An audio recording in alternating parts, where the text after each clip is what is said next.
اب یہ conveyance allowance جو ہے وہ تھوڑا سا مناسب لگتا ہے، لیکن میں سمجھتا ہوں کہ یہ افسر خاموش نہیں بیٹھیں گے اور فوری طور پر گورنمنٹ کو مجبور کریں گے، یعنی کہ کابینہ کو مجبور کریں گے کہ وہ اس کنوینس الاؤنس میں بھی اضافہ کریں۔ لیکن سوال یہ نہیں ہے،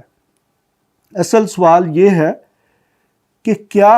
یہ افسر جتنے بھی یہ سارا مونیٹائزڈ کنوینس الاؤنس لے رہے ہیں، کیا یہ اپنی گاڑیاں استعمال کرتے ہیں؟ جناب نہیں۔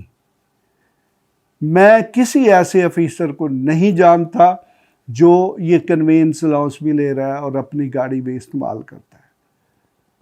عام طور پر یہ مختلف قسم کے بوگس قسم کے پروجیکٹس بناتے ہیں، ڈیولپمنٹ پروجیکٹس، اور ان میں جو ڈائریکٹرز کی یعنی کہ پروجیکٹ ڈائریکٹر کی جو پوسٹیں ہیں وہ رکھی جاتی ہیں، اور ان میں پھر بڑی بڑی گاڑیاں اور جیپیں جو ہیں وہ بھی پروجیکٹ ڈائریکٹر کے لیے رکھی جاتی ہیں، اور یہ ان پروجیکٹس کا چارج لے لیتے ہیں، اور as a result of that charge پھر اس کی گاڑی کو بھی اویل کرتے ہیں۔ تو یہ بڑی دلچسپ بات ہے۔ تو اگر نہیں بھی ان کے پاس کسی پروجیکٹ کا چارج، تو تب بھی یہ ان کے انڈر جو مختلف قسم کی کارپوریشنیں ہیں یا اٹانومس باڈیز ہیں یا ادارے ہیں، ان کی جو ایڈمنسٹریشن ہے ان کو مجبور کرتے ہیں کہ ان کو گاڑی بھجوائے۔ تو نتیجہ کیا ہے کہ یہ حکومت پاکستان کے خزانے سے یہ بڑی بڑی رقوم بھی ماہانہ لے رہے ہیں، اور اس کے ساتھ ساتھ سرکاری گاڑیاں بھی استعمال کر رہے ہیں۔ اب سوال یہ پیدا ہوتا ہے کہ اگر ہمارے ملک کی جو افسر شاہی ہے، سینئر بیوروکریسی، یعنی کہ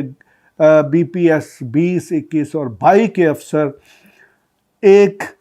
سمجھ لے کہ 65,000، 77,000 یا 95,000 روپے کی ہیرا پھیری اور بددیانتی کرنے سے باز نہیں آتے، تو پھر یہ جو کروڑوں روپے کے فیصلے کرتے ہیں وہ دیانتداری پر کیسے مبنی ہوں گے؟ تو اس سلسلے میں آپ کے لیے ایک سوال چھوڑے جا رہا ہوں، اور یہ تمام کی تمام بیوروکریسی کے لیے بھی یہ سوال چھوڑے جا رہا ہوں کہ اگر آپ سرکاری محکمے میں ہونے والی جو پروکیورمنٹس ہیں، پرچیزز ہیں، ان کی قیمتیں دیکھیں گے، تو جو کرسی ہم اپنے گھر کے لیے 5,000 کی خریدتے ہیں، تو سرکاری دفتروں میں آپ دیکھیں گے کہ وہی کرسی 10,000، 15,000 یا 20,000 میں خریدی گئی ہوگی۔ مقصد کیا ہے کہ ہر سرکاری پروکیورمنٹ جو ہے اس میں ان تمام افسروں کے کک بیکس اور کمیشنز شامل ہوتے ہیں۔ تو اب نتیجہ کیا نکلے گا؟ یقیناً جس ملک کو اس ملک کی سول سروس یا انتظامیہ خود لوٹ رہی ہو، تو پھر اس ملک کا جتنا جی چاہے بڑا بجٹ ہو، تو اس ملک کی جو معاشی حالت اور اکانومی ہے وہ کبھی بہتر نہیں ہو سکتی۔ تو اب چونکہ پالیسی میکنگ کا کام جو ہے وہ سیاستدانوں سے ہے، اور سیاستدان چونکہ ہمارے ملک میں خود کرپٹ ہیں یا ان پر کرپشن کے ایلیگیشنز ہیں، تو یقیناً کوئی بھی ایسا سیاستدان جس پر خود کرپشن کے چارجز ہیں، وہ ان افسروں کی حمایت حاصل کرنے کے لیے، تاکہ یہ اس کے راستے میں رکاوٹ نہ بنے اور اس کی مرضی کے فیصلے کریں، ان کو قطعی طور پر نہیں پوچھتے، اور نہ ہی کوئی ایسی پالیسی لے کر آتے ہیں جس سے جو ہماری بیوروکریسی ہے اس کا احتساب ممکن ہو سکے۔ تو اس طریقے سے اس وقت جو ہماری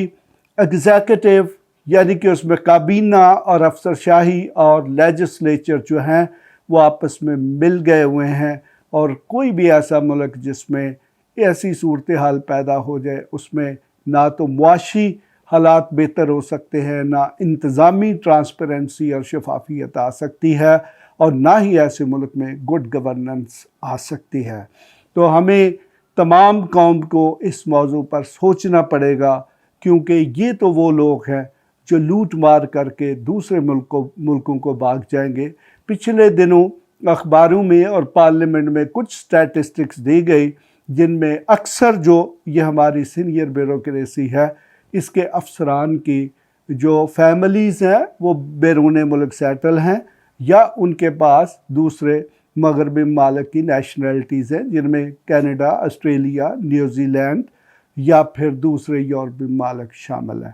تو جس ملک میں اس کی بیوروکریسی جو ہے اس کی اپنے سسٹم کے ساتھ، اپنے آئین کے ساتھ اس قسم کی کمٹمنٹ ہو تو ایسا ملک کبھی ترقی نہیں کر سکتا۔ تو پاکستان میں یا تو پھر کرپشن رہے گی تو یا پھر پاکستان رہے گا، تو اس کا فیصلہ ہمیں خود کرنا ہے۔ ہماری جو سول سروس اور ہماری جو سیاستدان ہیں ان کا جو اخلاقی معیار ہے وہ سب آپ کے سامنے ہیں، ان کے جو کرپشن کے سکینڈلز ہیں وہ بھی آپ کے سامنے ہیں۔